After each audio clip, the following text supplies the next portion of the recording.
இனி வீட்லயே பானிபூரி செய்யலாம் எல்லாரும். ஆச்சி பானிபூரி கிட்.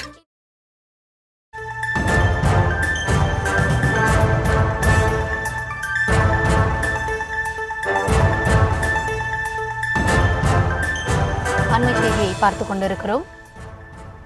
ஐபிஎல் தொடரில் சென்னை சூப்பர் கிங்ஸ் அணி சொதப்பி வருவதால் டிக்கெட் விற்பனையில் மந்தம் ஏற்பட்டிருக்கிறது. வரும் புதன்கிழமை அன்று சேப்பாக்கத்தில் சென்னை பஞ்சாப் அணிகள் மோத உள்ள நிலையில் அதற்கான டிக்கெட் விற்பனை மந்தமாக இருப்பதாக கள்ளத்தகவல்கள் தெரிவிக்கின்றன. அது குறித்தான ஒரு அண்மை செய்தியை தற்பொழுது பார்த்து வருகிறோம்.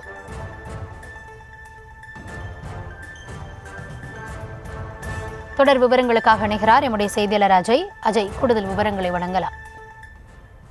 ஐபிஎல் கிரிக்கெட்டினுடைய 49வது லீக் போட்டி வருகின்ற 30ஆம் தேதி சென்னை சேப்பாக்கம் மைதானத்தில் நடைபெறவிருக்கு. இந்த 49வது லீக் போட்டியில் சென்னை மற்றும் பஞ்சாப் அணிகள் விளையாட இருக்கிறாங்க.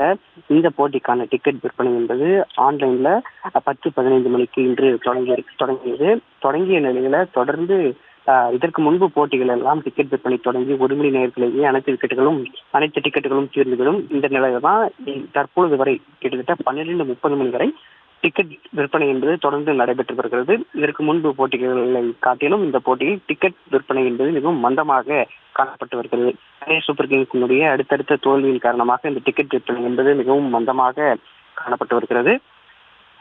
கிட்டத்தட்ட இதற்கு இனி நடைபெறவிருக்கக்கூடிய 5 போட்டிகளில் சென்னை சூப்பர் கிங்ஸ் அணி வெற்றி பெற்றாலும் கூட பிளே ஆஃபுக்கு செல்ல முடியாத ஒரு சூழல் இருப்பதனால இந்த வருகின்ற லீக் போட்டிக்கான டிக்கெட் விற்பனை என்பது மந்தமாக காட்டப்பட்டு வருகிறது. இனி வீட்லயே பானிபூரி செய்யலாம் எல்லாரும். ஆச்சி பானிபூரி கிட்.